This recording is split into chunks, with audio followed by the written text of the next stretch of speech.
temos o ponto comum.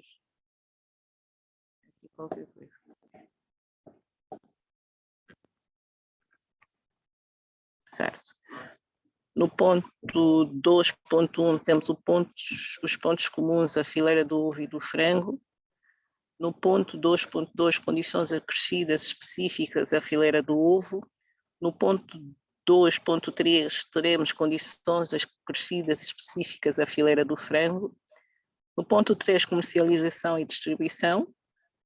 No ponto 4, os pontos críticos ao desenvolvimento deste tipo de projetos. No ponto 5, o plano de negócios e elementos-chave para a sua elaboração. No ponto 6, vantagens para as regiões onde forem implementados os centros de produção. No ponto 7, temos as vantagens para o país.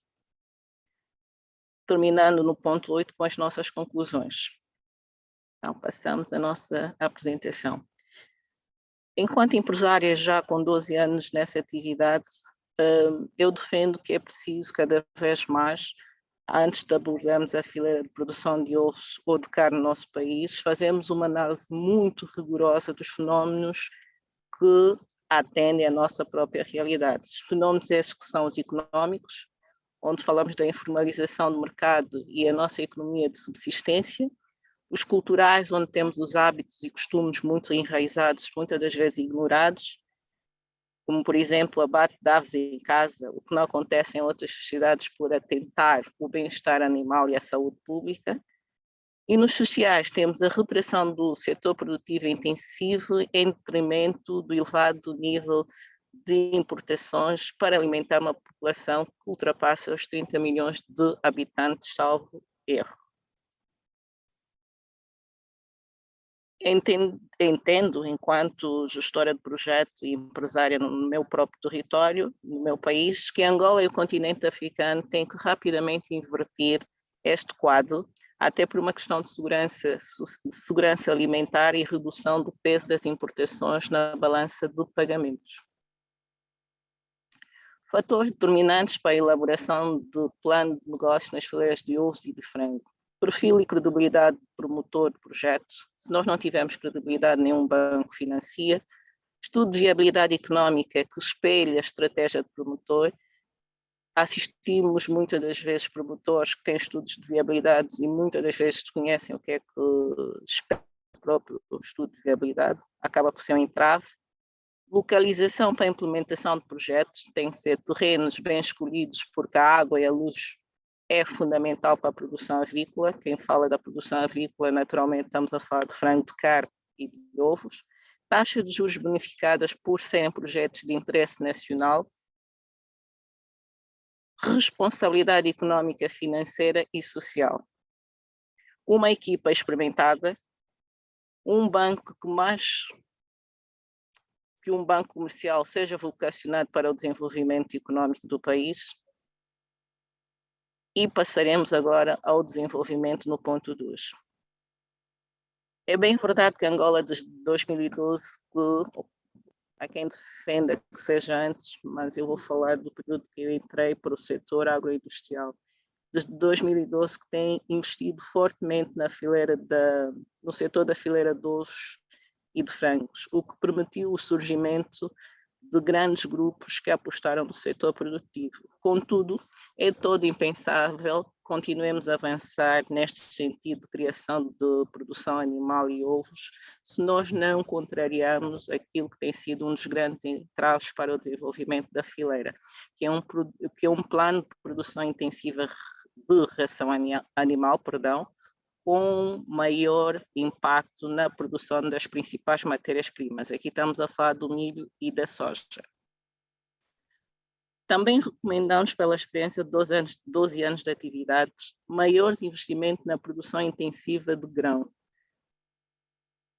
Isso iria permitir o aumento da produção animal e porque neste exato momento, encontramos em contraciclos. Foram feitos grandes investimentos a nível da cadeia produtiva animal, mas toda aquela parte de alimentação para os próprios projetos foram esquecidos. Então vamos assistindo um grande sofrimento de quem realmente tem projetos e tem obrigações para cumprir como elas, os financiamentos do Angola Invest, que agora já não existem, né? já foram convertidos para um novo programa. A fileira destes dois produtos merecem, no entanto, um estudo muito aprofundado, tendo em vista os objetivos produtivos e necessidades alimentares do país.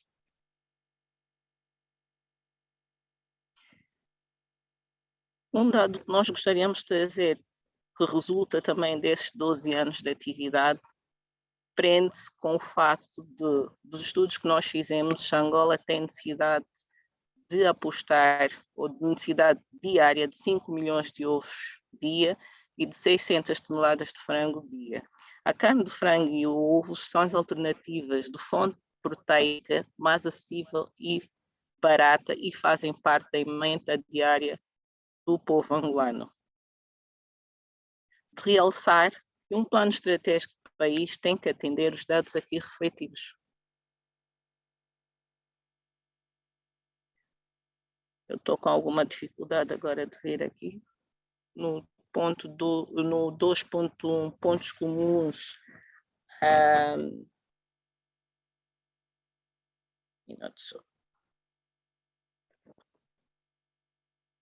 Os pontos comuns, não?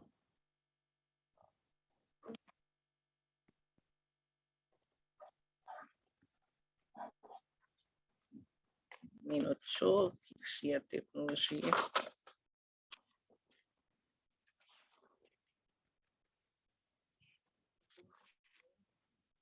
Já falamos, né? No 2.1, pontos comuns à fileira do ovo de frango, temos a questão no seu ponto 1 da produção de matérias-primas. É importante definirmos locais estratégicos para a produção de matérias-primas, nomeadamente o milho, girassol, trigo e soja. Estamos a falar de áreas extensas em produção na ordem dos milhares de hectares, para terem uma ideia, para os 5 milhões de ovos dia, ou seja, 1,805 milhões de ovos anos, precisamos de 280 mil toneladas de alimento por ano, onde entram 170 mil toneladas de milho e 70 mil toneladas de soja. Para as 600 toneladas de frango dia, ou seja, 220 mil toneladas de frango por ano, precisamos de 498 toneladas de alimentos por ano, onde entram 300 toneladas de milho e 124 toneladas de soja. Somando as necessidades acima de milho e soja, precisaremos criar condições para cultivar cerca de 70 mil hectares de terra, onde deverá ser dada prioridade à produção em regime de sequeiros nas seguintes zonas: Malange, Huambo, Kwanza Sul e Kwanza Norte.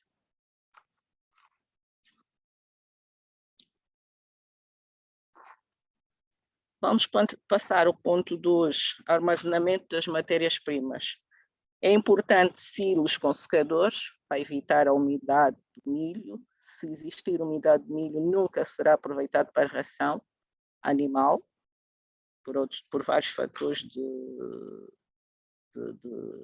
condições do próprio alimento.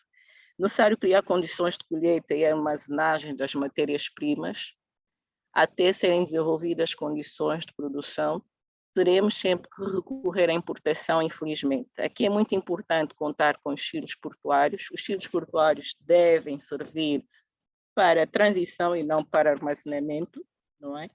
Infelizmente, numa primeira fase, nós vamos importar muita coisa, mas se nós formos desenvolvendo essa cadeia avícola, vai nos permitir também pegarmos em alguns recursos locais que estão aí perdidos e fazermos a exportação desses produtos.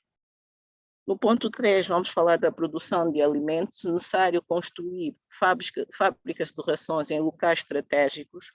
Quando nós falamos aqui de locais estratégicos, falamos muito, principalmente o Ministro da Agricultura toca muito na necessidade do apoio à agricultura familiar.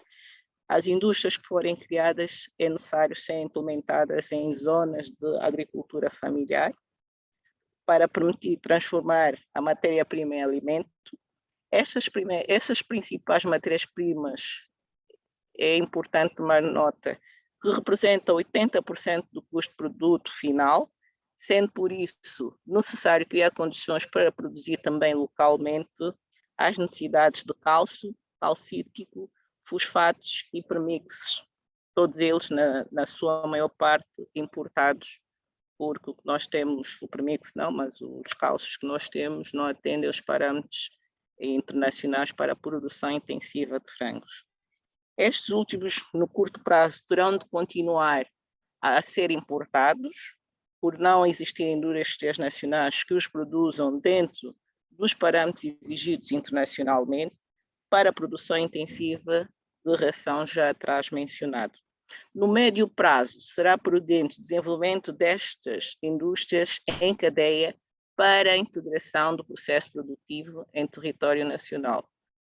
A água, fundamental, as pessoas não sabem, mas a água é um dos componentes de alimento da ração e das aves. E quando falamos da água, estamos a falar da água potável, não estamos a falar da água bruta. Sempre que existir má qualidade da água, nós teremos grandes patologias dentro das produções.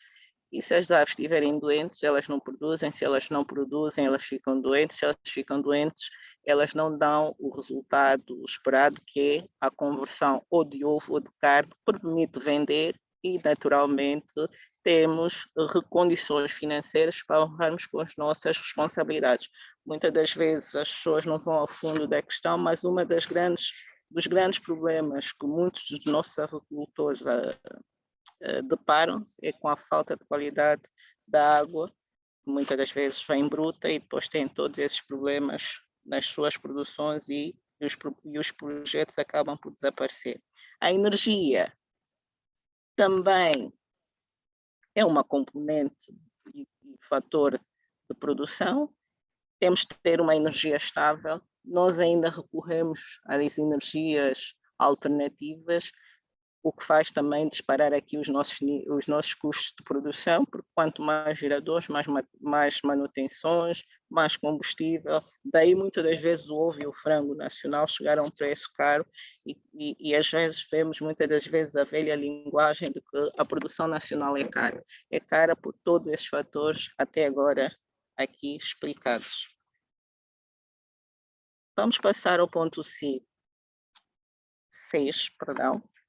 que tem a ver com a seleção genética. A seleção genética é a sua influência na produção e qualidade do ovo. Para a produção de ovos e frango de forma intensiva, é importante desenvolver localmente a genética, que hoje ainda é importada.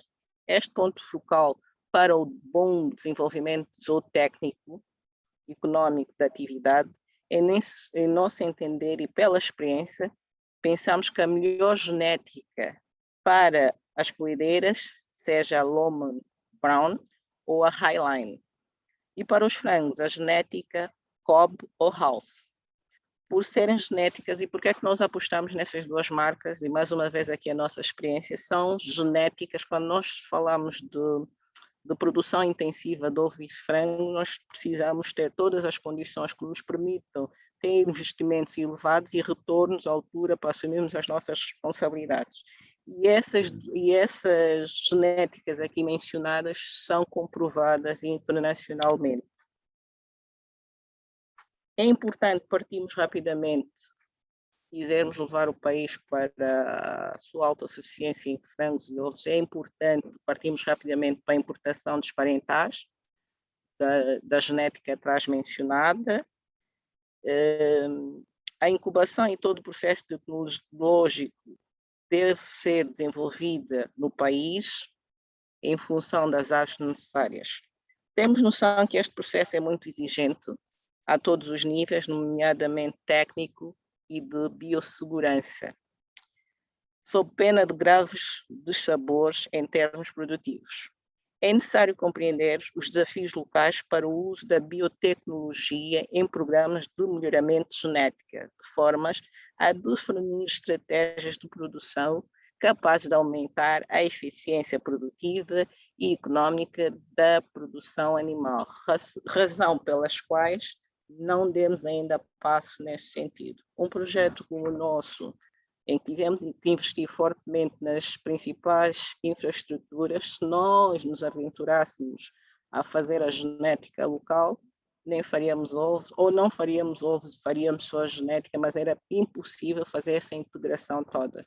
E a estratégia que, enquanto responsável máxima do grupo, que adotei no início e com todo o apoio e assessoria das pessoas com quem eu trabalho, que eu tenho uma equipa que apoia-me nesse sentido, chegamos à conclusão que era preferível trazer a sustentabilidade do projeto na componente integrativa até a base, e depois de assumirmos grande parte neste momento estamos na ordem dos 82% de cumprimento da dívida, se não tem erro, aí sim pensamos num novo plano estratégico em que já vamos pensar na genética de uma forma responsável e sustentável.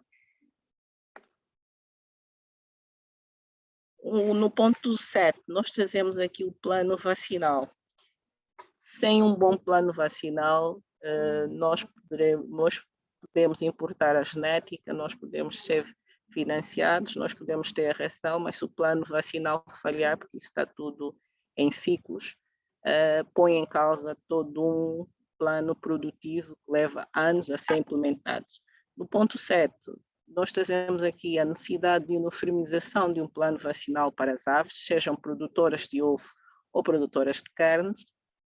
Esse plano uniforme permite prevenir o surgimento e propagação de doenças aviárias e, caso exista, porque é normal, de ano em ano vai existindo, Angola, graças a Deus, nunca teve esse problema, que eu tenha conhecimento. Se nós tivermos um plano vacinal uniforme, em caso de algum problema relativamente a alguma pandemia aviária, os serviços veterinários nacionais estão mais capazes de intervir atendendo a um plano prévio e uniforme das produções existentes no país, daí nós fazermos essa ressalva. Neste exato momento, não me parece, da informação que tenho, que nós chegamos todos a um plano uniforme. Assegurar a disponibilidade das vacinas em tempo útil e garantir as condições de armazenamento em frio, atender também a questão da validade. Temos alguns casos de vendas de vacina fora dos prazos legais, as pessoas por necessidade recorrem a isso, mas depois têm os efeitos negativos nas suas produções, porque se a vacina está fora de validade, ela não tem o efeito esperado nas aves e depois temos aqui consequências sérias. No ponto 8, vamos falar do impacto do bem-estar animal na produção de ovos. Importante, existem soluções ótimas de construções de pavilhões, nós ainda vamos conhecendo alguns pavilhões completamente abertos, onde não se respeita a iluminação. A iluminação nas aves é fundamental, quer para o crescimento, quer para toda aquela parte produtiva. E ao longo do seu ciclo de vida, nomeadamente as temperaturas, iluminação, ventilação, umidade relativa e distribuição dos alimentos. Há todo um plano de distribuição de alimentos. Se já foi referenciado atrás que a ração representa 80% do custo de produção do ovo ou da carne, se nós não atendermos a um bom plano de distribuição de alimentos, nós estamos a gastar e as galinhas não vão produzir nem mais por isso. Então tem que ser um plano muito bem rigoroso de alimentos. Na questão da biossegurança, fator determinante nas explorações, para dar um exemplo, se alguém quiser fazer uma visita na Fazenda Pérola de Quicucho, nós só podemos disponibilizar um pavilhão para a sua entrada, depois de fazer todas as prevenções, fazer como é que se diz? Desinfestação dos sapatos, pôr as botas e as patas. Caso queiram visitar um segundo pavilhão, vão ter necessidade de fazer uma higiene, fazer um banho, trocar de roupas, e só assim é que podem, então, visitar o resto ou a integração completa. Isto porque basta existir alguma pandemia num dos pavilhões que ele rapidamente transmite-se a outros pavilhões, e quando estamos a falar de níveis de produção tão elevados, qualquer problema que surja aí tem efeitos desastrosos, e a recuperação de um projeto como a Fazenda Pérola de Quicucho levaria em média 1 ano e meio, 2 anos, para voltar aos níveis de produção existentes. Depois temos no ponto 10 laboratórios devidamente apetrechados, um para o apoio da fábrica de rações e outro para o setor dos ovos. No ponto 11, centros veterinários munidos de valências técnicas para dar resposta em tempo útil. No caso da fazenda, para além do veterinário local, dentro da estrutura, nós também contamos com o apoio de um centro de veterinária em Portugal, que presta-nos todo apoio para podermos intervir em caso de alguma situação que fuja o normal funcionamento do projeto. No ponto 12, temos o maneio, só para termos noção, quando se fala de maneio geral bem feito, eles são responsáveis desde a chegada das pintas até o período de abate das pintas. Então é importante que o maneio seja bem feito tanto nas recrias e nas crias, com maior ênfase para o plano vacinal já atrás mencionado. No ponto 2.2, condições acrescidas específicas à fileira do ovo, vamos fazer menção à necessidade de normas de conservação e comercialização do ovo, bem como a classificação dos ovos. Nós tivemos durante muito tempo a questão da problemática se Angola deveria ou não continuar a importar ovos, em que nunca se tomou grandes decisões, até que com o programa Angola Invest foi implementada a regra da validade dos 28 dias. Essa foi a forma que o Estado angolano encontrou para, de alguma forma, proteger o produtor nacional e, de alguma forma, controlar algum importador de ovos. A validade de 28 dias é uma normativa internacional e é válida para todos os estados, e Angola não foge à regra.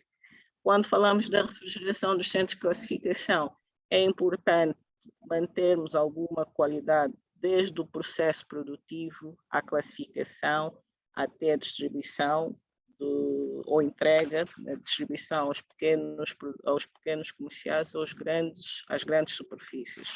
Nós ainda vamos tendo algum problema neste sentido, porque a informalização do nosso mercado, nós temos todo tipo de clientes, e quando o produto é vendido ao retalho, na informalização, fizemos todo um trabalho de garantir a qualidade do ovo, e o ovo hoje está vendido na rua, com elevadas temperaturas, ainda não conseguimos reverter essa situação, mas eu acho que isso é uma medida de âmbito nacional e não dos empresários. Nós vamos fazendo a nossa parte.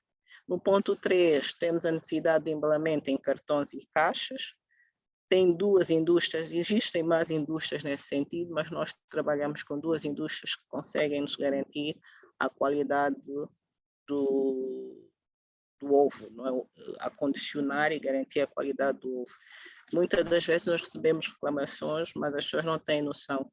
Pelo elevado nível de temperaturas do nosso país, basta que alguém compre uma caixa na Kiko Ovo de manhã e que parta e chegue a casa e não abra a caixa, que no dia seguinte aquele ovo vai naturalmente deitar bicho. Então há necessidade de termos aqui algum controle e informação aos nossos clientes.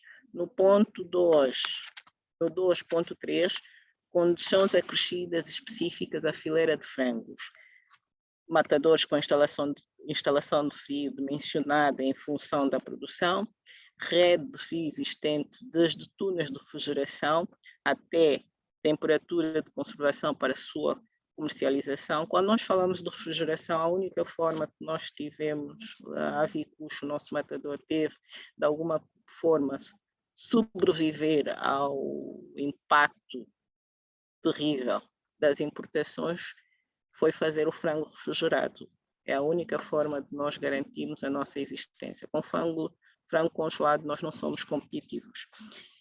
Embalamento em colvete,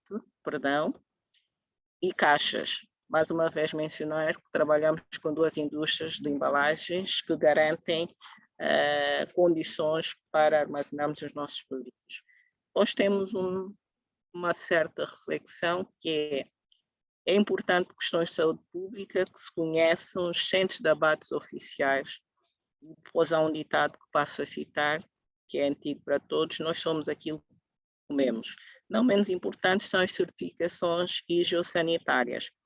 Fazer aqui uma ressalva que nós temos no país muitos matadores informais. Os animais são abatidos em condições que todos nós sabemos, daí a necessidade de, então, puxar aqui uma informação da necessidade dos centros de abates oficiais. A nível de comercialização e distribuição, é importante que se definam claramente as regras de produtor, grossista e retalhista. No nosso mercado, estes três objetos sociais tendem a confundir-se, perdão. Temos que criar regras de fiscalização que permitam que o produto chegue no final da cadeia um valor possível de ser pago por um valor justo, acessível ao bolso dos angolanos, salvaguardando sempre a saúde pública. E essa ressalva porque os matadouros não oficiais, estamos a falar dos matadouros nos mercados a céu aberto, que atestam a saúde pública, muitos consumidores, quando recorrem a esses matadouros, não é porque adoram, é porque temos aqui, a nível da redistribuição, a questão das margens de lucro que encarecem muito do produto e depois, naturalmente, a pessoa tem que pagar em função daquilo que tem para pagar. E a própria experiência prova-nos que o consumidor angolano não paga qualidade, paga preço. Daí que o mercado informal tem um grande peso na nossa gestão diária. No ponto 4, pontos críticos ao desenvolvimento deste tipo de projetos. É necessário, atrasei-me aqui, é necessário um plano de negócios viável e fiável que envolva todos os fatores de produção abaixo mencionados. Nós estamos a falar do cálculo de investimentos, estamos a falar da necessidade de fundo de maneio. Muitas das vezes os bancos não dão, os bancos financiam a estrutura e ponto final. Não sei como é que alguém consegue financiar 60 milhões ou 70 milhões ou 30 milhões e depois os empresários serem obrigados a ter um fundo de maneio para viabilizar um projeto que foi financiado pelo banco. Já debatemos com muitos bancos, mas são as regras até hoje existentes.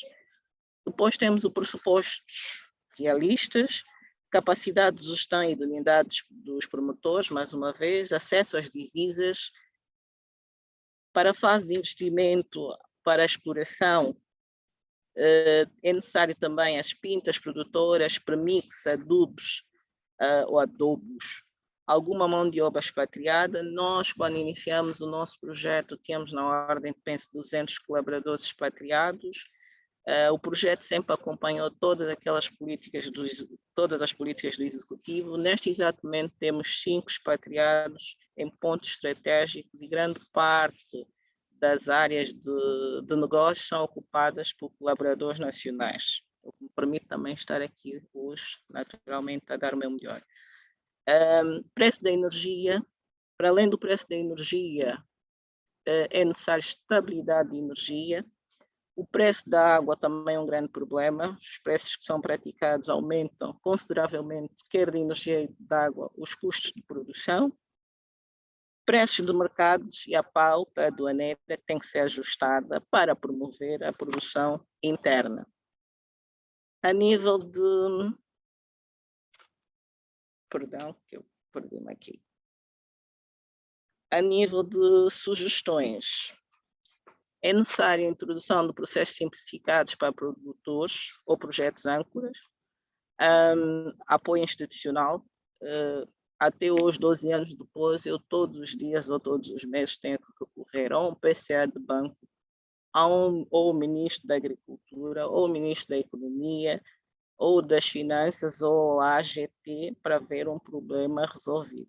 Eu acho que quando se quer diversificar a economia, deve ser implementado projetos simplificados, e os projetos simplificados têm que ter na sua base um plano de negócio que empresários sérios apresentam aos órgãos de tutela, e depois disso é simplificar o processo para ser possível em 1, 2, 4, 5, 6 ou 7 anos falarmos no aumento da produção e não nos mesmos problemas. Não é? Um grande produtor não deveria ter que emitir sistematicamente opiniões. Eu acho que o empresário tem que apresentar resultados, opiniões, vamos deixar a pessoas com cariz para o fazer. Tem sim que apresentar os resultados produtivos e mostrar resultados a curto, médio e longo prazo. Esta meta é que vai permitir o aumento de produtores 100% nacionais. Uma outra ressalva que eu gostaria de fazer, e presenciamos isso principalmente em eventos como a FILDA, é importante uma certificação de quem é produtor realmente e quem é transformador. Nós vamos confundindo produtor nacional. O produtor nacional é aquele que implementa projetos locais, apoia a agricultura familiar e que tem um nível de importação residual. Sempre que nós temos produtores nacionais a concorrerem, produtores nacionais e angolanos a concorrerem com transformadores expatriados, como se estivessem a produzir localmente, cria-se aqui um certo desânimo. E eu vou dar um exemplo. Eu não entendi na FILDA como é que as batatas palancas perderam em relação à empresa que ganhou a palanca. As batatas palancas têm investimento local e é feito por empresário nacional. E o que ganhou importa a maionese, embala em Angola e ganhou o prêmio. Alguma coisa está errada, deixo a minha sugestão, que é a certificação de empresas realmente produtoras, sejam angolanos ou nacionais, que criemos aqui requisitos de quem é efetivamente produtor nacional e quem é meramente transformador. No ponto 5, não me alongando mais, vamos falar do plano de negócio e elementos-chave para a sua elaboração.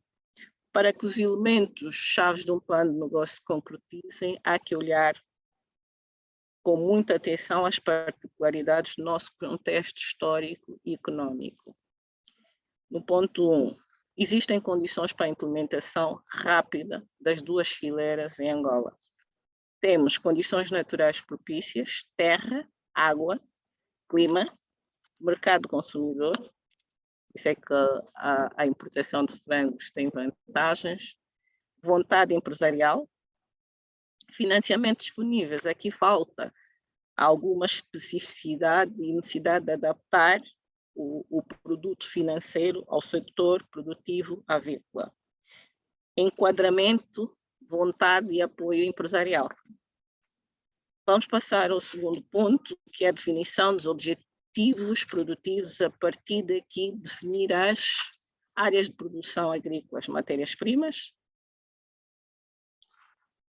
agroindustrial, silos e fábricas de rações, avicultura, desenvolvimento das áreas de produção com todas as valências atrás descritas, definição do local dos matadores e centros de classificação de ovos, processamento e distribuição, considerando as vias de acesso sempre. E passamos para o ponto 6, que são as vantagens para as regiões onde forem implementados os centros de produção. Criação de milhares de postos de trabalho diretos, criação de milhares de postos de trabalho indiretos, coesão social e fixação de população, catalisador para o aparecimento de outros projetos de produção animal, fomenta o desenvolvimento de toda a fileira a montante da produção, comercialização de máquinas e equipamentos agrícolas, produção e comercialização de sementes agroquímicos e fertilizantes, produção e comercialização de cereais, leguminosas, produção e comercialização de alimentos compostos para animais, produção e comercialização de pré-misturas minerais e vitamínicas, prestação de serviços técnicos agrícolas e veterinários, produção e comercialização de produtos veterinários, criação de unidades de análise laboratoriais, construção de instalações e equipamentos para a agropecuária, prestação de serviço de transporte de animais.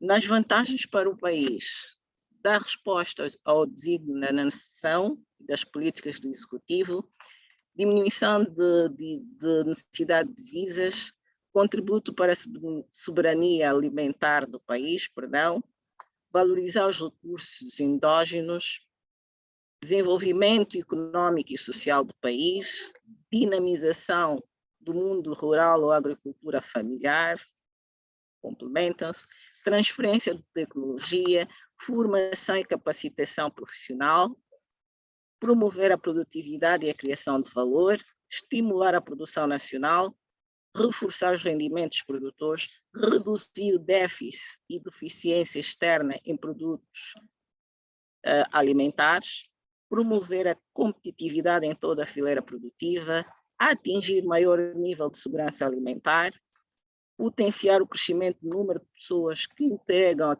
a classe média nacional e, como conclusões, fileiras a desenvolver extremamente necessárias ao país, projetos execuíveis, projetos tecnicamente viáveis, projetos financeiramente sustentáveis e rentáveis, apenas necessário rigor no planeamento, na implementação e gestão. Penso terem sido então aqui abordadas a fileira do ovo e do frango, desde a produção de alimentos, à comercialização, distribuição, até ao consumidor final. Deixo aqui uma frase. É chegado o momento de pegarmos enxadas, katanas, calçar as botas, lançar a semente à terra e começar a produzir. Muito obrigada a todos. Nós é que agradecemos, doutora Elizabeth. Foi uma apresentação, foi uma abordagem bastante pessoal, uma abordagem que foi muito abrangente, deu para entender. Quem quiser empreender neste setor tem tudo para fazê-lo. Vamos então abrir o momento de perguntas e respostas. Quem tiver alguma questão a apresentar, é o momento. Temos aqui o senhor Mayenga Miguel. Bom dia, caríssimos. Gostaria de saber se irão enviar o slide apresentado. Os nossos convidados querem saber se podemos partilhar esse slide que foi apresentado aqui. Doutora Elizabeth. Ok? Temos. Então, quem quiser ter acesso ao slide, ao documento, é só deixar o e-mail que nós vamos partilhar em formato PDF.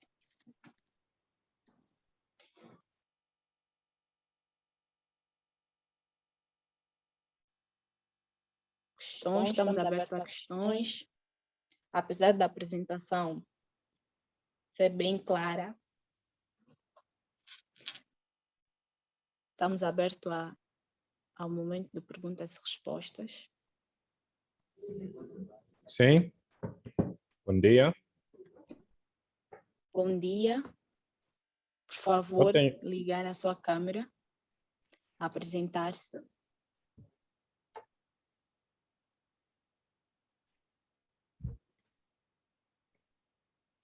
Bom dia novamente. Bom dia.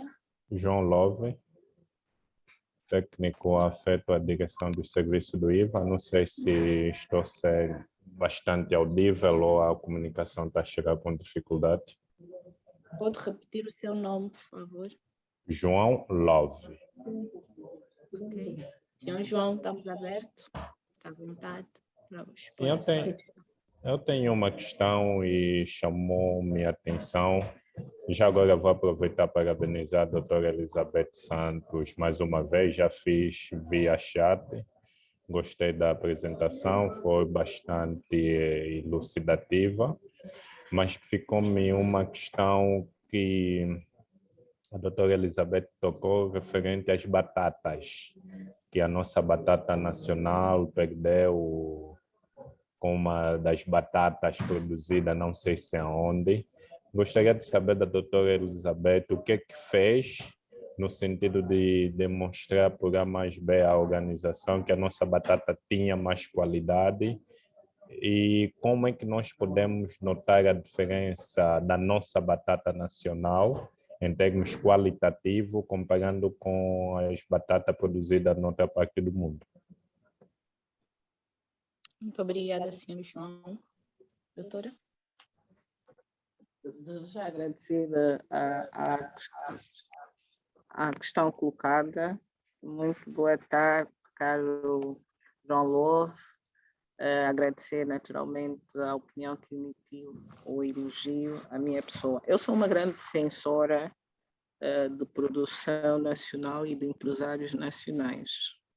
E quando faço as críticas, não estou a desmerecer ninguém. Eu também gostaria de estar no Líbano e ganhar prémio. Não sei se teria capacidade, mesmo que fizesse muita coisa. E o que eu ressaltei foi a situação da atribuição de prémios, onde concorreu o projeto Palanca, Batatas Fritas Palanca.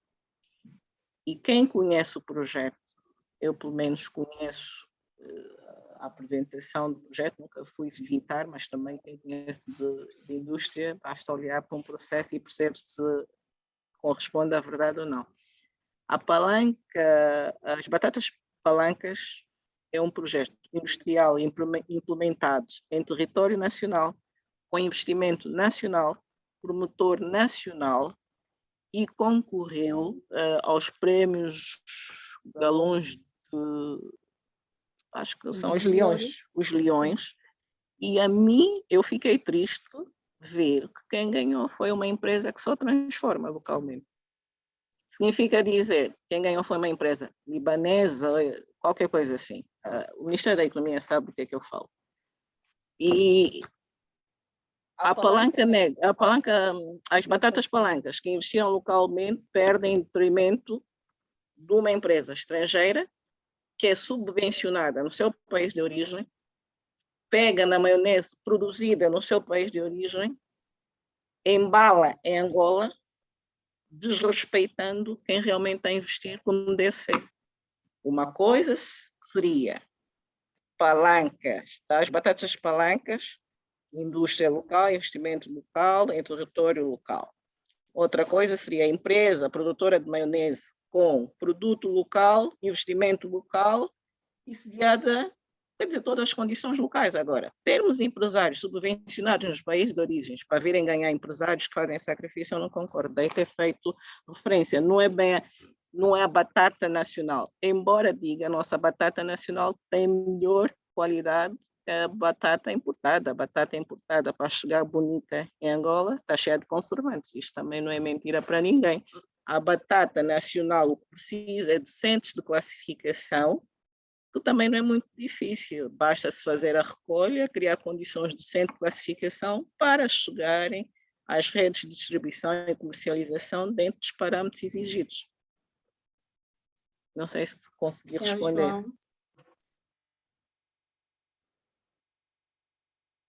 Senhor João, espero que a doutora Elizabeth tenha esclarecido. Sim, estou esclarecido. A explicação da doutora Elizabeth convenceu-me e já não tenho nada por questionar, só tinha mesmo essa questão. Tá, muito obrigada. Muito obrigada. Obrigado, eu.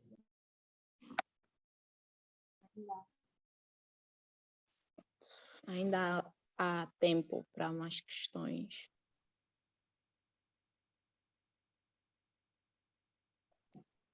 Senhor Carlos Cláudio diz que é um webinar muito interessante. Muito obrigada, senhor Carlos. Parece que os nossos convidados estão bem esclarecidos. Tem o senhor Bernardo Graça, perdão. Acho que tem a mão. Ok. Bom dia. Sim. Bom dia mais uma vez. Senhor Bernardo, por favor, ligar a sua câmera, seu microfone, pode expor a sua questão. Só ligar aqui. Só um segundo. Não conseguimos ouvi-lo, senhor Carlos. Está para aqui ligar a câmera. Okay. Bom dia mais uma vez, doutora Elizabeth. Muito obrigado pela essa excelente apresentação. E a minha questão está mais virada. Chama-se de saber, né? Quais foram. Não sei se me ouve bem. Um bocadinho. Sim, sim. Eu queria perceber quais foram os maiores desafios que a doutora Elizabeth teve neste negócio, né? Porque eu sei que os desafios são vários. E era mais assim para perceber como é que tem feito para ultrapassar estes desafios, porque sei que uma das maiores dificuldades que há neste setor está muito ligada à matéria-prima. Quando eu falo da matéria-prima, refiro-me da alimentação. Sei que as galinhas, quando estão com fome. Não tem como dizer, não tomou pequeno almoço, pode só almoçar. Era um pouco mais saber como tem feito para ultrapassar isso, porque falo isso porque recentemente já não, mas já há cerca de um ano, tivemos uma grande crise, isto no Cunene. Sei, há um aviário aí que perdeu cerca de 16 mil galinhas por causa da sede. Era um pouco mais disso que eu gostaria de saber, doutora Isabel, se achou bem. Muito obrigada, Sr. Bernardo. Doutora Elizabeth. Acho que agradecer ao agradecer naturalmente a intervenção do caro Bernardo Graça. Já percebi que entende da avicultura. Acredito que 12 anos depois nós ainda temos, o grupo ainda tem que explicar todos os dias o mesmo processo ao banco. É incrível. Realmente, dos maiores problemas que a avicultura tem no país tem a ver com as matérias-primas. Também é verdade, por isso é que percebi que é estudioso nessa matéria, que o problema é o alimento. As pessoas não têm noção que se uma carta de crédito não for aberta para componentes da ração, porque nós temos a fábrica, nós somos integração, se não foi aberto no mês passado, vai ter impactos negativos em toda a cadeia produtiva e alimentar das aves. Pior, se a galinha ficar um dia sem comer, no dia que ela for comer, ela vai comer 2 vezes mais. E depois tem no mês seguinte o banco a dizer não está a ser refletido, não se reflete o número de aves versus os depósitos em conta. Nunca vai ser, porque o plano não está em conformidade. Se a galinha fica sem comer ou tem um plano alimentar com interrupções, em vez dela produzir um ovo em média em 24 horas, ela vai comer, mas não vai produzir. Se ela não produz ovo, eu não tenho. O grupo não tem condições financeiras para honrar os seus compromissos. Tem sido momentos complicadíssimos até setembro deste ano, nós quase encerramos, porque não basta só financiar infraestrutura. Os projetos até serem pagos pelos promotores, nós somos guardiões, nós só passamos a ser donos dos projetos quando pagamos os financiamentos aos bancos. Mas o certo é que os bancos não têm essa visão, não conseguem acompanhar as dificuldades do produtor, do investidor. Os bancos querem financiar e no dia seguinte querem logo depósitos para começar a pagar os financiamentos. Só para ter uma ideia, um projeto de uma fazenda perto de Quicus deveria ter iniciado com o meu avô. E nós, em 7 anos, implementamos o projeto, desenvolvemos o projeto, temos marcas nacionais. Eu não conheço no país, desculpem se há quem diga que isso é arrogância, eu acho que arrogante é quando nós falamos e mentimos. Quando falamos verdade não é arrogância, são constatações. O único projeto que eu conheça fora agricultura familiar, só dizer produção intensiva, nacional, em que espelha as políticas do executivo que tem a ver com empoderamento feminino, substituição da mão de obra expatriada por nacionais, apoio à agricultura familiar, marca 100% nacional aqui com todas as demais são empresas estrangeiras com condições diferenciadas da Kickoff, em que atuam como produtores e também importadores das principais matérias-primas. Aqui Covo, com todo esse histórico de trabalho e com fatos comprovados, chegou ao ponto de comprar a produtores de ovos, o milho e a ração. Nós chegamos ao ponto de ter um caminhão por dia para alimentar o projeto. Valeu a visão estratégica do novo banco, que tem apoiado, e nos últimos 2 meses temos estado a dormir. Estamos a fazer agora toda uma reformulação, porque isso teve impactos, quer a dificuldade de acesso às matérias-primas, quer a questão da Covid e acesso às divisas, trouxe aqui efeitos negativos ao projeto, mas graças a Deus, há 2 meses para cá, temos matéria-prima a tempo e a hora, e estamos a voltar aos níveis de produção da capacidade instalada. E tem uma coisa que é mais curiosa: todos os custos estruturantes do projeto, seja a fazer 1 milhão ou a fazer 100 mil aves, são os mesmos, mas não temos o retorno. Então tem existido um grande esforço de outras empresas apoiarem o grupo para não fechar, um esforço dos próprios sócios, e eu digo sempre também Deus, não é? De outra forma é impossível, sou muito crente. Obrigada. Senhor Bernardo, espero que tenha sido esclarecido. Não, foi bastante claro. De facto, por isso é que se diz, todos os dias aprendemos uma coisa nova, né? Este aspecto desconhecia, independentemente da galinha comer hoje. Pensar que no mesmo dia vai pôr ovo, pelo menos é um aspecto que passava-me despercebido. E, afinal, vale a experiência, né? Esta luta para tentar manter aqui povo ou a Pérola do Picucho a produzir estes milhões de ovos não é nada fácil. Mas estou bastante esclarecido. Muito obrigado. Eu que agradeço. Temos aqui uma conta que é a Associação de Exportadores. Associação de Exportadores. Tem duas questões. Não, tem. Prezados, parabéns pela apresentação. Eu diria, estou apaixonada pela apresentação. Muito obrigada. Sei que é o doutor Lussado. Muito obrigada. Que conselhos vocês dão para quem pretende entrar na produção de grão para esta cadeia, que é o ovo, na exportação? Como tem sido o vosso plano a longo e médio prazo?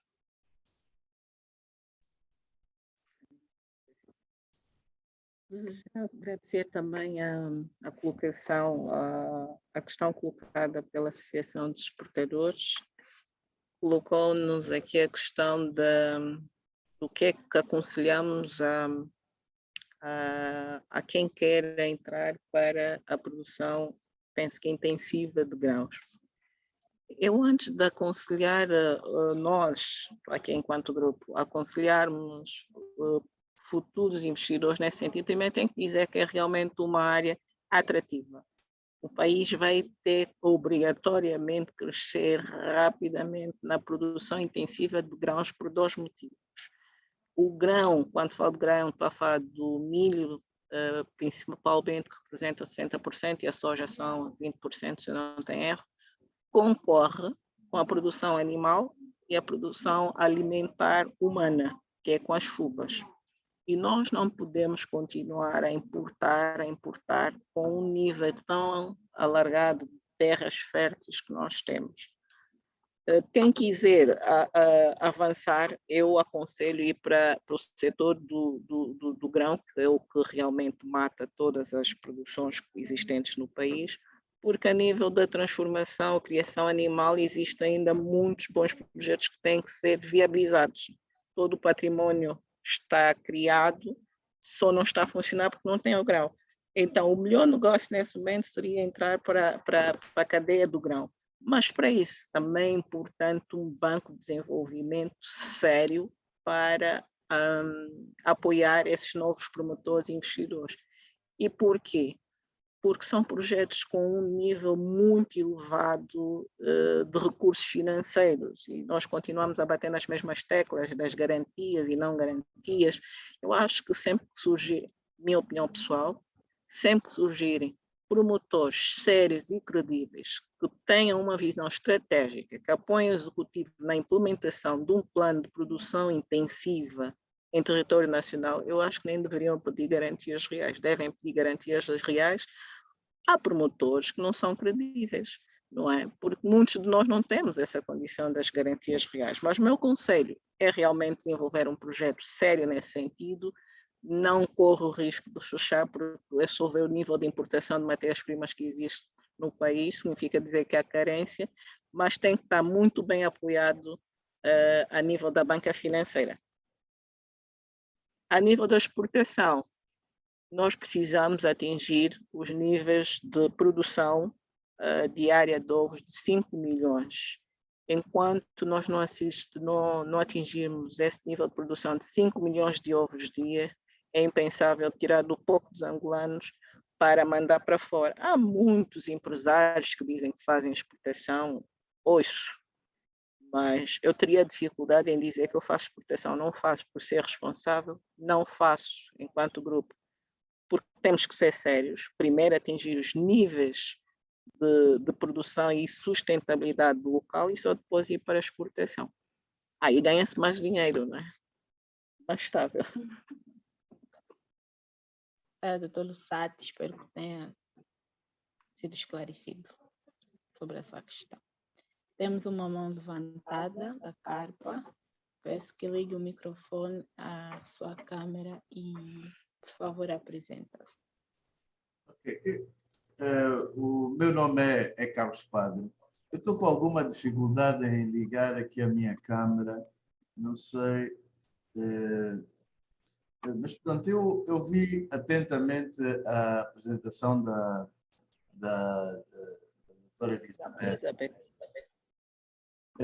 E realmente eu já apreciei uma intervenção sua num fórum que foi organizado pela FAO há cerca de 2 anos atrás. E também explicou essa questão da fileira do ovo e das aves. E o que é certo é que parece desde esse período, digamos, não houve evolução quase nenhuma. Quer dizer, inclusive, teve a presença de vários bancos nesse fórum. E o que é certo é que nada daí evoluiu. Isto é bastante triste. Eu, para ser sincero, apreciei a sua intervenção nesse fórum e também estou apreciando agora. Mas o que é certo é que eu sou daqueles, sou economista e também faço comentários econômicos e também sou empresário. Eu noto que praticamente desde esse período até agora pouco evoluiu. E os bancos que lá tiveram presente nesse fórum, também a sua atitude, digamos, o seu comportamento também não melhorou em nada. E quer dizer que, afinal, quer dizer, o problema do nosso país, que continuamos a importar ovos e aves. Portanto, acho que para mim faltou dar aí, se pudesse fornecer esses dados, que pronto, a gente pesquisando um bocado pelas estatísticas de importação, podemos achar o valor em dólares, quanto é que tem se gastado, quanto é que o país tem gasto na importação de aves e ovos. A importação de ovos continua. Então, quer dizer que, afinal, que nós, para podermos, digamos, cobrir esse grande vazio, porque eu acredito que, nesse momento, a produção nacional nem deve cobrir mais do que 20% do que tem sido consumido em termos desses produtos, ovos e aves. Quer dizer, há um espaço muito grande que os empresários angolanos, ou seja, os empresários nacionais, têm que cobrir. Agora, o que é certo é que, infelizmente, eu sou daqueles que continuam a insistir nessa tecla, que a Banca Nacional não está preparada para cobrir esse desafio. Isso é muito triste e, ao mesmo tempo, sabemos que, infelizmente, há um lobby da importação que é muito forte, inclusive que contamina até essa rede bancária, no sentido de privilegiar, digamos, as suas vontades. E nós sabemos que a maior parte das grandes superfícies, supermercados, superfícies comerciais, tem a tendência, na maior parte das vezes, de importar esses produtos. Agora, para mim, o recado que eu acho que tem que ser dado, principalmente ao Executivo, é no sentido daquilo que falou um pouco, que é principalmente o Banco de Desenvolvimento do país tem que atender essa fileira. Mas tem que atender, quer dizer, com com determinadas, digamos, com uma atitude nova e fugir aquele formato que eu chamo de banca lusitana, porque nós temos aqui uma banca lusitana que infelizmente que nem em Portugal ainda funciona, porque em Portugal nós sabemos que é a banca ibérica e anglo-saxônica que impera, que é uma banca que tem a ver com o quê? Que impulsiona e que investe no empresariado. Por isso, eu gostaria de novamente felicitar. Realmente, eu gostaria que tocasse mais nesse ponto, porque para o empreendimento, como vocês fizeram, naturalmente que é preciso uma banca investir a sério, e para fazer crescer esse mercado, o nosso país, essa fileira, não tem outra saída. Eu acredito que, se calhar, deveria impulsionar mais e claro, e bater nessa tecla, porque é uma forma, de, inclusive, de poder-se impulsionar as startups. Porque nós sabemos que empresas nesse mercado praticamente não existem. Então, digamos, como é que se vai cobrir essa falha no mercado? Tem que ser startups, tem que incentivar principalmente os jovens, principalmente aqueles detentores de propriedades, de terrenos, que tenham vocação para empreender. E, naturalmente, que isso tem que ser uma coisa que tem que envolver a banca de desenvolvimento. Por isso, eu gostaria que eu falasse um bocado mais nisso, precisamente para essa sensibilização para a Banca Nacional, para não perder mais muito tempo com títulos da dívida, com o câmbio, pensar seriamente que o país é mais importante que tudo, a pátria é mais importante que tudo e tem que se investir realmente na economia e nessa fileira. Obrigada pela atenção. Muito obrigada, Sr. Carlos, pelo contributo. Doutora Elizabeth. Bom, para saudar naturalmente o Dr. Carlos Padre, se não tem erro, colocou aqui questões muito pertinentes. Deixe-me começar por dizer que há dias que quase nós nos desiludimos um bocadinho com o país que temos. Eu, quando entrei para a avicultura, as pessoas que decidem parece que ainda não deram conta. Eu, quando entrei para a avicultura, eu tinha 28 anos, eu estou com 41 anos de idade. Então, tinha que dar os meus máximos produtivos dos 28 até os 50, acredito que ainda tem alguma energia. Mas também é importante frisar que eu nunca fiz nenhuma formação no agronegócio. Eu aprendi com projeto, aprendi com pessoas que eram especializadas nessas áreas e que, naturalmente, me potenciando uma série de informações e, sendo angolana e tendo sensibilidade e responsabilidade pelo país, eu decidi mergulhar no agronegócio e gosto do que faço, mas tem dias que realmente dá vontade de desistir, entre aspas. Nos bancos eu sou muito conhecida por ser confronto direto. A impressão que eu tenho é que quando se vai avaliar os projetos, escolhem-se rostos. Eu acho que eu não caí muito na graça dos rostos dos empresários que têm que ser realmente financiados seriamente. Eu gostaria nessa fase já estar com uma produção, pelo menos no frango, de cobertura de 50% de produção. E quando digo cobertura, não é o grupo, é impossível um grupo nosso fazer tudo sozinho. Fôssemos pilotos e que ajudássemos o Ministério da Economia, da Agricultura, o Banco de Desenvolvimento, o BDA, no sentido de implementar um projeto sério que em 12 anos teria resultados. O que é certo, em 12 anos o matador continua com a mesma dimensão, com o mesmo nível de produção, em tempos até tivemos que suspender por falta de matérias-primas, e o pior de tudo é que em 12 anos, eu quando entrei, o nível de importação, e foi uma das situações que o Dr. Carlos Padre questionou, o nível de importação em frangos era de 800 milhões de dólares ano. 800 milhões de coxas de frango. Eu sou daquelas pessoas que quando eu ouço coxas de frango, realmente irrita-me um bocadinho, porque as pessoas não têm consciência. Em países produtores de frangos, existem alguns, penso que é os Estados Unidos e França, que não comem a coxa de frango, utilizam e consideram que a parte do peito é uma zona mais gourmet. O que é que eu quero dizer com isso? A coxa de frango, todos nós falamos com muito orgulho que é importado. Nos países de origem, são tidos como descarte. e nós compramos para vir alimentar a nossa população em condições e qualidade,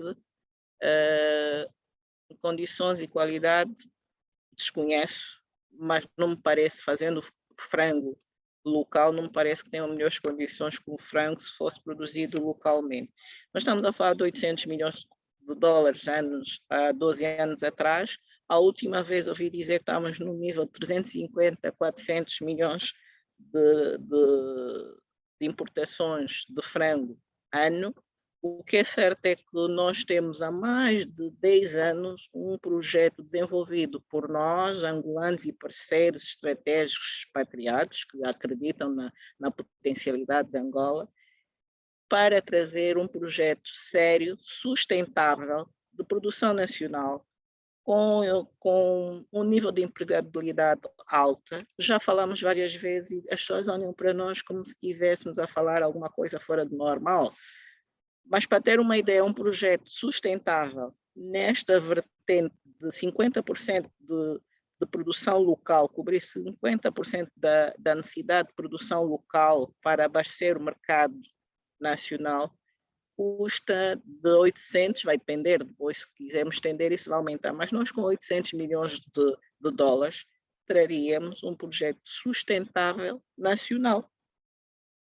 Nós continuamos a assistir, não há dinheiro para investir em produtores nacionais que querem fazer, mas há dinheiro para importar produtos produzidos noutras economias, potenciando outras economias. É realmente grave, é chato. Realmente tivemos nesse evento, eu já falei com toda a banca, conhece, mas acho que eu ainda não caí na graça das pessoas, acho que eu ainda tenho que provar alguma coisa, acho que as pessoas ainda não perceberam que a Elizabeth e o grupo estão aqui pelo desenvolvimento econômico do país e não para ficar rica do dia para a noite. Se fosse por riqueza, não estaria a fazer nem ovos nem frango, estaria ou no petróleo ou nos diamantes. Temos que continuar a falar, temos que continuar a bater de frente. Muitas das vezes somos mal interpretados porque as pessoas não conhecem a nossa casa. Eu digo que nos últimos 12 anos eu não tenho dormido grande coisa, porque se não é a falta de milho, a falta da soja, se não é a falta da soja, nós chegamos ao ponto de fazer fórmulas de ração com óleo alimentar, por não ter óleo de soja. Nós chegamos a comprar matérias-primas 3, 4 vezes mais caras do que se fôssemos nós a importar diretamente. Então nós temos alguns fenómenos, por isso é que eu falo dos fenómenos que são nossos, que nós temos que realmente bater de frente. Nós não podemos continuar a potenciar. Eu digo que o nosso país está a fazer ricos estrangeiros. Não é certo, não é sério.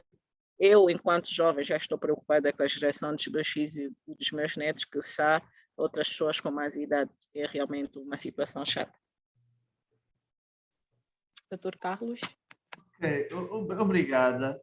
E realmente, pronto, bateu aí nesse foco principal, que não há negócio nenhum em qualquer parte do mundo que se envolva sem uma banca que sustente, principalmente para a expansão dos negócios. Eu tenho dito, embora há pessoas aqui que levem a mal, principalmente algumas pessoas ligadas aos executivos, às vezes interpretam mal, quando eu digo que esse sistema bancário em Angola não favorece a evolução da economia do país. E as pessoas às vezes assustam-se. Agora, o que é certo é que eu imagino que nesse leque das pessoas que estão a participar no debate, eu não sei se tem algum banco aí, mas o que é certo é que, para mim, é um ponto tão sensível. E este país não vai ter futuro com esse sistema bancário que aí está. Este sistema bancário ou evolui, ou então vamos morrer todos na praia, diz o brasileiro. Quer dizer, e esses empreendimentos que vocês estão a desenvolver, eu acredito que vocês estão no bom caminho e com certeza que precisam, seja em qualquer parte do mundo, um investimento é feito capitais próprios e capitais alheios. O que faz expandir, aumentar o negócio são os capitais alheios, são os bancos. Os bancos têm que financiar a produção e a expansão dos negócios.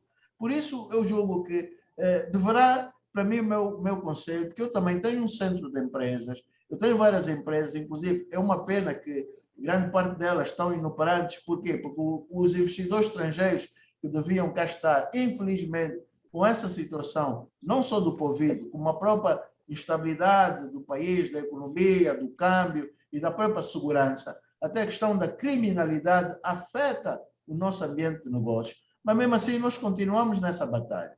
Agora, nós temos é que dedicar grande parte da sensibilização, não só para as nossas autoridades locais, que tem a ver com a segurança jurídica e com a segurança pessoal para os negócios evoluírem, mas também com a banca. A banca tem que mudar o seu paradigma. Não podemos, e com certeza que vocês devem ter grandes projetos, grandes planos de expansão, mas que a banca limita. Quer dizer, é uma incongruência muito grande, e por isso eu sou daqueles que felizmente, eu sou um patriota e vou continuar a bater nessa tecla. E que esse sistema bancário tem que mudar. Tem que mudar, porque senão nós vamos continuar com essas importações, porque eu acho que no período colonial, se nós voltarmos para trás, eu estudei a economia de Angola e eu conheço o período colonial, toda a economia. E nunca houve importação de frangos nem de ovos no período colonial. Quer dizer, inclusive até a produção que era feita por uma população ativa de 3,5 milhões de habitantes, mais ou menos, no período colonial, é superior da produção atual. Quer dizer, e por quê? O que é que acontecia lá atrás? O que acontecia lá atrás é que os bancos financiavam, os bancos é que iam atrás dos produtores e financiavam os produtores. Era o banco que procurava pelos empreendedores, que procurava pelos empresários, e agora a postura mudou. Quer dizer que esse sistema bancário está completamente errado. Por quê? Porque não é uma banca que procura pelos produtores, que vai financiar os produtores. Eu acredito que essa sua luta, eu dou-lhe forças para continuar. Eu também estou nessa luta para conseguir financiamentos, que não é fácil, e por isso é que nós temos que apostar e principalmente temos que falar. E temos que falar, chamar a razão que esse sistema bancário tem que evoluir, porque senão nós não vamos sair dessa importação de 800 milhões de francos, como acabou de dizer. Obrigado. Muito obrigada. Muito obrigada, Sr. Carlos. Temos uma questão aqui no nosso bate-papo. O Sr. Zezito Congo. Bom dia, doutora. O negócio é pertinente. Gostaria de saber se existe um plano de alimentação. Boa tarde, Sr. Zezito Congo. É fundamental que exista toda uma estrutura existente na fazenda, passa por plano vacinal. Temos um técnico superior veterinária que vive diretamente na fazenda. Temos formuladores locais e também estamos ligados às empresas que venderam-nos as fábricas para fazer todo o acompanhamento. Sem um plano alimentar da avicultura, já não existiriam aves, não é? Eu acho que o facto de nós, no passado, apostarmos fortemente em estruturas de apoio, permite-nos com facilidade, como dei o exemplo há pouco tempo, de não ter o óleo de soja para a ração e colocar o óleo vegetal de cozinha para guardar até a chegada da soja, só resulta por estarmos a trabalhar especificamente com especialistas das áreas, mas é fundamental. O que nós aconselhamos é, relativamente aos pequenos produtores que não têm essas estruturas, porque não têm condições financeiras para fazê-lo, é que eles então associem-se a grupos estruturados, que também não é muito fácil em Angola, trabalhar, porque cada um quer trabalhar, cada um tem a sua ilha, cada um trabalha sozinho e todo mundo acha que vai vencer. Eu não sou muito desse tipo de pessoas que acreditam nisso, mas é estar ancorado a um projeto que tenha todo esse suporte técnico para então fazer visitas e criar aqui uma parceria estratégica, mas sem um plano nutricional e vacinal, eu não aconselho ninguém a fazer avicultura.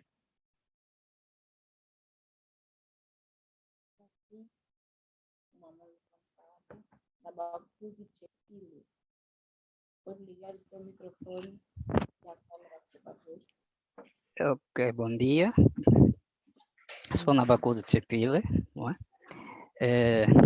Também estou a tentar o ramo do agronegócio já há alguns anos, não é? Creio que há 5 anos. Infelizmente, só tenho até agora ainda alguns insucessos, por causa de várias situações, não é? Referente a há N situações de terceiro adversas a mim. Mas não desisti e vou retornar agora em 2022. E para dizer o seguinte, primeiro, parabenizar ali o grupo Kickoff, a senhora Elizabeth, eu tenho acompanhado, não é? E por mais que quem está dentro possa dizer que não é um sucesso, mas eu vou dizer que é um sucesso porque serve de inspiração para muitos que estão a tentar ter ou iniciar no agronegócio. E dizer o quê? Em Angola, eu noto que temos falhado pelo seguinte, não existe um plano estratégico macro, ou seja, o executivo deveria elaborar um plano estratégico macro e fazer um acompanhamento. Ou seja, é tirar um plano estratégico do papel e pôr em prática. Nós temos o MEP nos últimos anos, não é? A tentar trabalhar, a tentar impulsionar a cadeia de negócio transversalmente, mas eu vejo que ainda faz pouco, visto que MEP faz parte do executivo, deveria criar políticas assertivas, principalmente no que concerne à banca, ou a um banco de desenvolvimento, nós até temos um banco de desenvolvimento, mas que não exerce o seu papel como tal. Eu particularmente tenho dito que, vou usar esse termo, a banca em Angola, o seu objeto social não é fazer banca, tem outro objeto, tem outros negócios por trás que só eles sabem, porque se fosse fazer banca, como disse bem o senhor Carlos Padre, os bancos têm interesse em ir atrás de quem tem um plano, conforme tem ali a senhora Elizabeth, de que tem um plano de crescimento e desenvolvimento, né? Um plano para implementar uma cadeia da dimensão da Kikovo, e ainda assim a banca nem vai atrás dessa pessoa. Tem ali os jovens empreendedores que têm muita força e por vezes têm até um plano de negócio bem elaborado que tem, que os economistas vejam que tem tudo para dar certo e tem vontade sequer de avançar, mas ainda assim a banca não vai atrás dessas pessoas, é como disse bem a senhora Elizabeth, tem que olhar na cara e ver quem é quem. Eu particularmente não recorri a nenhum banco ainda, porque eu estou a tentar por meios próprios, tenho espaço, tenho vontade, tenho plano elaborado, não é? E quero caminhar. Depois, nós aqui temos uma questão, o executivo, nesse caso vamos falar o Ministério da Agricultura, pode ter vários planos de ação em curso, ou vários planos para alavancar o setor do agronegócio, mas não está a ser assertivo, por quê? Porque nos falta técnicos especialistas na matéria que estejam preocupados com a formação do setor, tenham vontade de formar. Eu digo isso porque, se nós vemos o Brasil, temos ali a Embrapa, temos a CPT, não é? E temos a Embrapa e outros, que dedicam-se ou a produzir material exclusivo para quem quiser autoaprender e para quem quiser ainda prestar formação a quem quer e buscar conhecimento, né? E nós aqui não temos isso. Nós aqui temos vários indivíduos que, quando pretendem entrar nesses setores, consomem muita matéria externa. Por quê? Porque aqui internamente não temos ninguém a produzir conteúdos locais com a experiência da dona Elizabeth. Por exemplo, né? Não tem ninguém que se interessou em sentar com a dona Elizabeth e procurar criar um conteúdo formativo com a experiência dela. Eu, por exemplo, eu procuro muita informação e bebo mais do Brasil e são experiências de uma realidade totalmente diferente da nossa. Por mais que eu tente adaptar em Angola e não tiver o acompanhamento de um especialista local que conhece a realidade, eu não vou ter sucesso. Então, vou ter que me reinventar. Então, eu fico a perder tempo, não é? A tentar me reinventar. Se aqui tivesse alguém, um especialista, com vontade de auxiliar, lógico que cada um na sua área desenvolve e tem o seu rendimento. Nós vamos ter rendimento na nossa área como produtores ou futuros produtores, o formador da área vai ter rendimento na sua área de formação. Então, eu não consigo encontrar conteúdos locais para que eu possa ver e então alavancar aquilo que é o meu projeto. E dos poucos grupos que tem, que eu vou usar também o termo da Dona Elizabeth, ilhas que existem, muitos não têm vontade de partilhar o conhecimento. Uma cadeia produtiva, não é? Uma cadeia produtiva, a exemplo daquela que passa no National Geographic Made in a Day, não é? Quem conhece a Jack Daniels sabe como é que é a cadeia de produção do whisky Jack Daniels.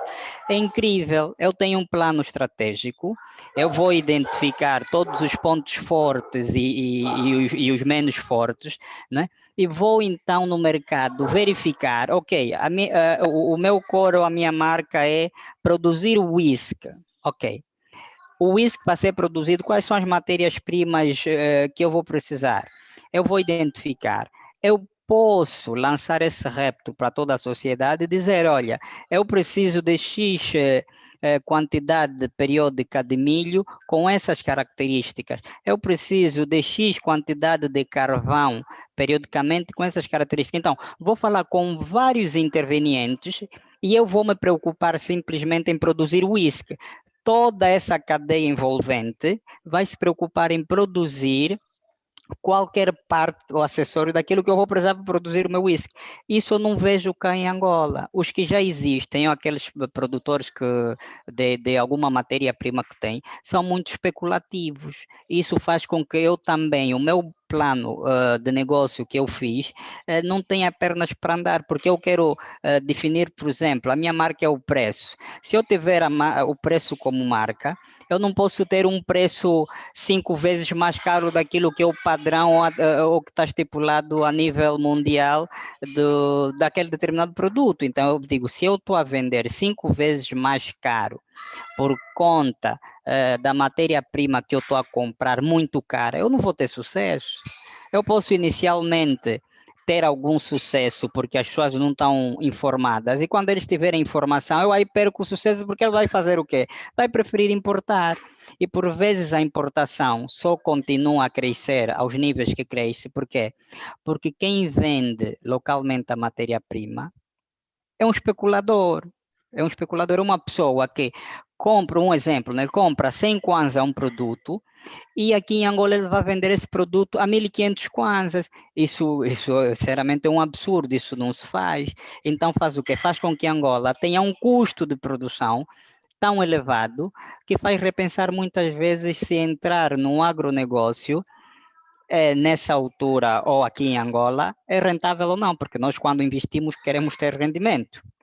Então, são essas várias questões e o estado de coisa em Angola que não muda também por conta das políticas do executivo e as políticas de nós privados que não casamos e não batemos fortemente na mesma tecla, constantemente. Se nós, num determinado período, dizer, olha, esse ano de 2022, de janeiro a julho, todo mundo vai falar a mesma língua. Se todos nós falarmos a mesma língua, vamos ver que a coisa vai mudar. Agora, quando a gente fala de forma dispersa e não concisa, não vamos ter sucesso, porque quem pretende ter sucesso não são as pessoas individualmente, é o país que tem que ter sucesso. E para o país tem que ter sucesso, todas as microações devem estar numa linha única de pensamento. E temos o MEP para fazer isso acontecer, porque o MEP está preocupado com esta situação, mas o MEP tem que ser um interveniente ou seja, um interveniente, vamos dizer, interno, ou seja, está a viver o executivo, mas também está com sensibilidade de quem quer produzir, não é?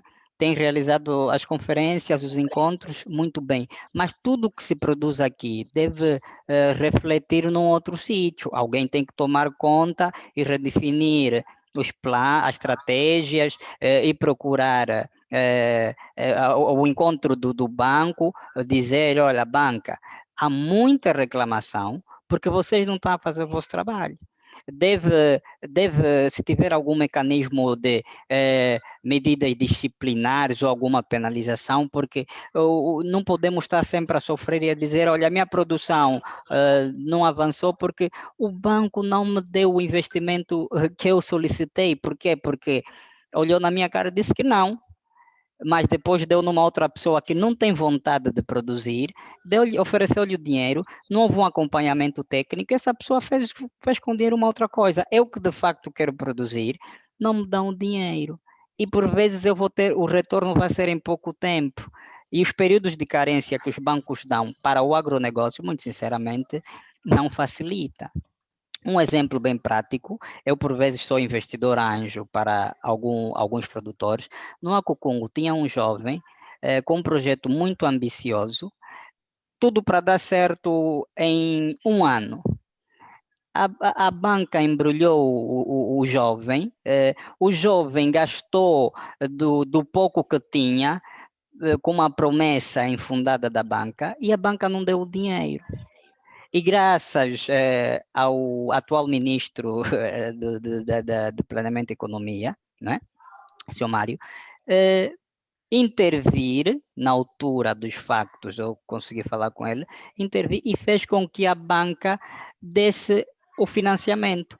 Mas já era tarde e o próprio jovem já tinha desistido dessa ideia. Por quê? Porque ele atingiu um nível de frustração e então já nem sequer conseguia pensar para poder alavancar o seu negócio. O jovem teve que sair do Akukungu, está aqui em Luanda, num processo de tratamento para ele poder voltar àquilo. É uma coisa doida. Ele ficou tanto tempo atrás do banco com falsas promessas, endividou-se, não é?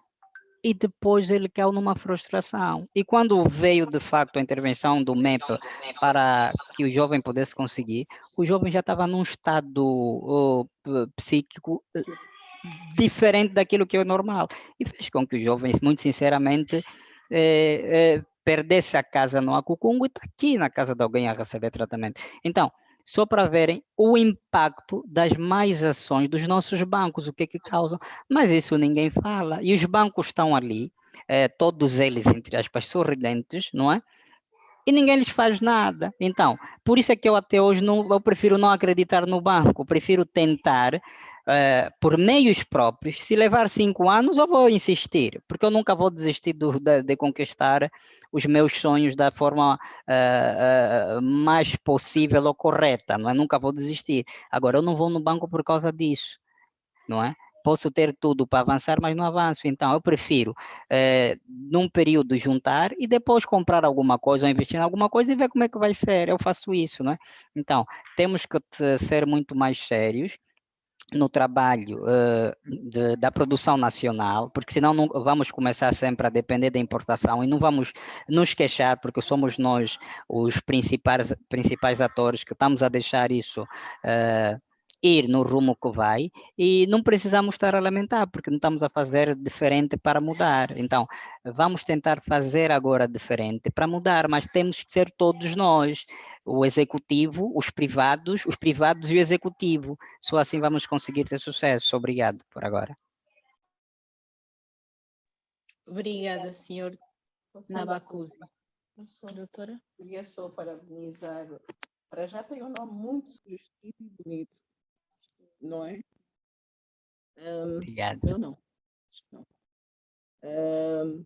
Queria parabenizar naturalmente a intervenção do camarada Nabacuzi, muito sugestivo, dizer que se ainda não aventurou-se para uma produção intensiva, já tem esse nível de informação tão séria, imagina quando fizer isso diariamente e por muitos anos. Acho que o país está a perder em não apoiar e não financiar. Tocou também aqui na questão dos preços. Realmente o grande problema, às vezes as pessoas dizem, aquele pequeno produtor desapareceu.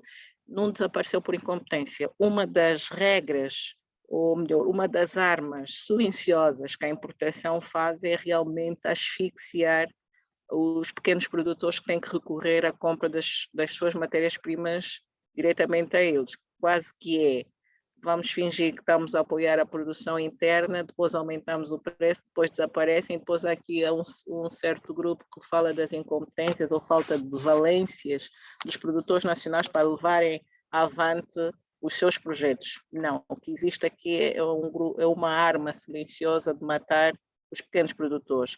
Depois temos outra questão que colocou aí bem. Ninguém faz agronegócio nem produção intensiva com financiamentos paliativos. Não existe, nem daqui a 50 anos vamos ter resultados. Também tocou num ponto muito interessante, que são os prazos de implementação e de aprovação dos financiamentos. As pessoas que analisam, primeiro as pessoas, grande parte das pessoas que analisam com todo o respeito, nós temos que ter humildade. Não existe banca local com capacidade técnica para avaliar projetos agroindustriais, pelo menos nas áreas em que nós estamos. Não entendem nada.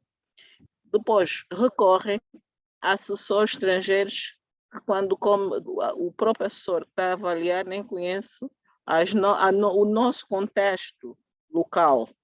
Portanto, pagamos milhões para assessores que também vêm por aqui com fatos bonitinhos, têm um discurso muito giro, mas também de implementação nada, senão o país já não precisava de tantos assessores. E depois temos que ter atenção ao custo da oportunidade. Quando um empresário apresenta a sua proposta, o seu projeto hoje, o banco tem que ter no mínimo 2 meses ou 3 meses no máximo para aprovação e desenrolar todo um processo. Quer dizer, nós levamos 1 ano para aprovação, depois ainda levamos mais 1 ano para ter o dinheiro na conta. A economia já evoluiu, a oportunidade já desapareceu e os problemas já são outros. Então, o financiamento sai, nem cobre o projeto inicial. Também é uma das questões que eu gostaria de acrescer, mas dar os parabéns que realmente trouxe dados muito, muito sérios e importantes. Obrigada, doutora. Estamos a caminhar para a reta final do nosso webinar. Eu gostaria de pedir à doutora que fizesse um pequeno resumo, dar um remate final para fecharmos com o nosso webinar.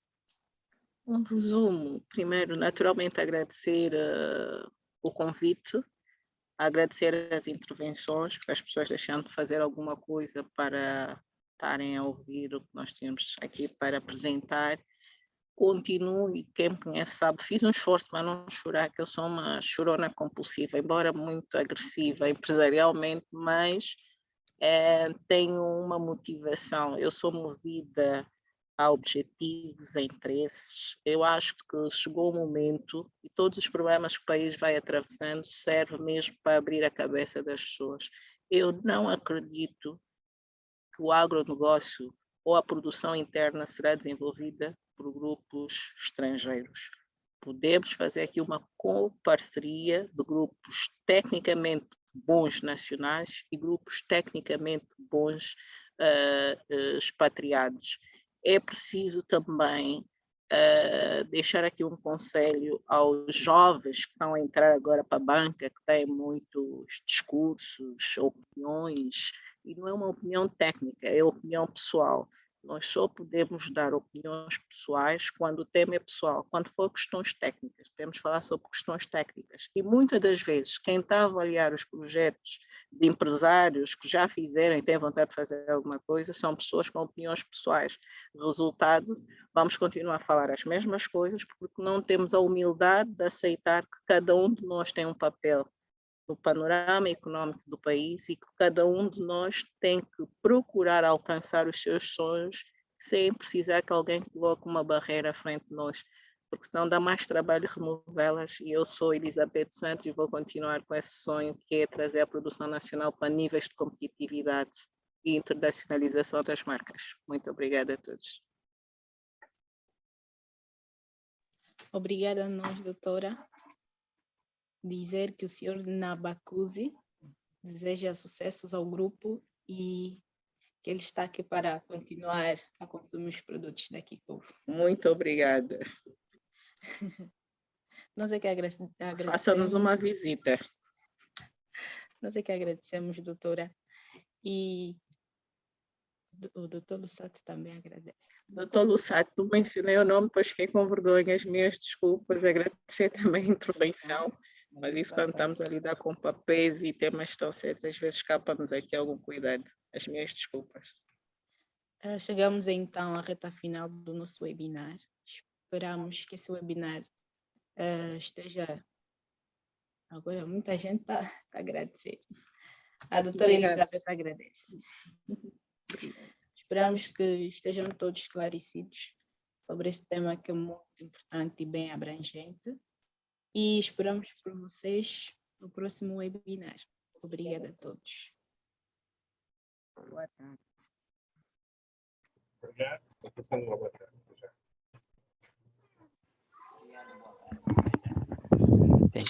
Muito obrigado e boa tarde a todos. Foi um prazer ouvir. Obrigada. Com licença.